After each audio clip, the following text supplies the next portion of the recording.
What's going on, everybody? Welcome back into another episode of Today in the NA. I'm your host, Brandon Hofstra. In today's episode, we'll look at some NAHL alumni making news, some weekend matchups, and the latest NCAA commitments.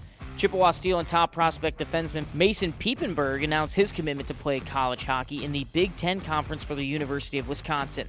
The future Badger is in his rookie season in the NAHL, dishing 7 assists in 15 games so far this year. He is the 9th player on the Chippewa roster committed to playing Division I hockey. Bobcats netminder Clayton Knapp announced he will be playing NCAA Division I hockey for the University of Minnesota Duluth. He recently showcased his talents in Pittsburgh, where he picked up a shutout for Team Central. The Sylvania, Ohio native is playing in his second season in the NAHL and has been spectacular in the Bobcats' crease. In 21 games, Knapp holds a 12-6-2 record and has a 2.32 goals against average and a .920 save percentage. Another NAHL netminder will be playing in the NCAA as J.J. Cataldo of the Springfield Junior Blues announced his commitment to play at Army West Point. The Stuart, Florida native is playing in his first season with Springfield, combining for a 3.19 goals against average and a .917 save percentage. He becomes the third junior blue to advance to Division I hockey. Mateo DeCipio of the Rochester Junior Americans has made his commitment to play for Mercyhurst University in the Atlantic Hockey Conference. The Ottawa native has been a force to be reckoned with in the East Division, tallying 18 goals and dishing out 38 assists in 43 games played. He also recorded a pair of assists in 2 games for Team East in Pittsburgh. DeCipio will be playing alongside 5 other current NAHLers committed to playing for the Lakers.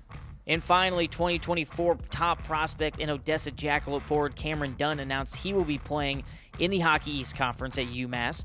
The Holland, Michigan native leads the Jacks in points with 37 and 45 games played. He is the third player from Odessa to commit to playing Division I hockey this season.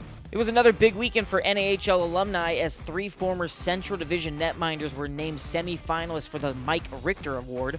Wisconsin's Kyle McClellan, Cornell's Ian Shane, and St. Thomas's Jake Seibel were amongst the 10 selected out of the initial 30 nominees for the award given to the NCAA's best netminder. The final 3 will be announced early next month, leading to the big winner being announced in April. 7 alumnus, including Ian Shane, also picked up NCAA awards. Niagara's Gleb's Proho Rankovs was announced Atlantic Hockey's Player of the Week award. The former Wrangler led the conference in points over the weekend as he tallied 3 goals and 2 assists against AIC.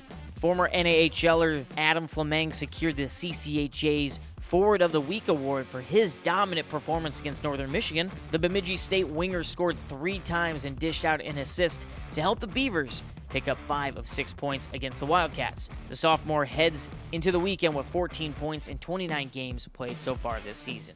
As the playoff push is ramping up across the NAHL, let's conclude today's episode by spotlighting some important matchups over the weekend. Rochester looks to defend home ice and their 7-game win streak against the second-place Maryland Black Bears. The Junior Americans have only lost 2 games in 2024 and have yet to lose in regulation.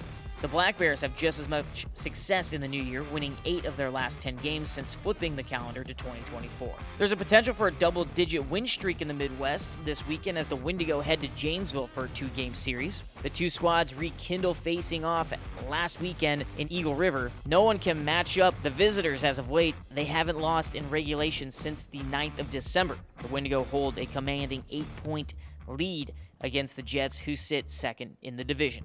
The Mudbugs will be back on home ice for the first time since January 20th and will also have a chance to reach double digits in consecutive wins. They face off against the very familiar Ice Rays. The 2 squads faced off 3 times last week. The visitors head into the weekend looking for some much-needed points in pursuit of reaching the cutoff line for the Robertson Cup playoffs. And we look north to the Dakotas for our last key matchup as the second-place Bobcats head to Odie Ice Center to take on the third-place Wings for 2 games.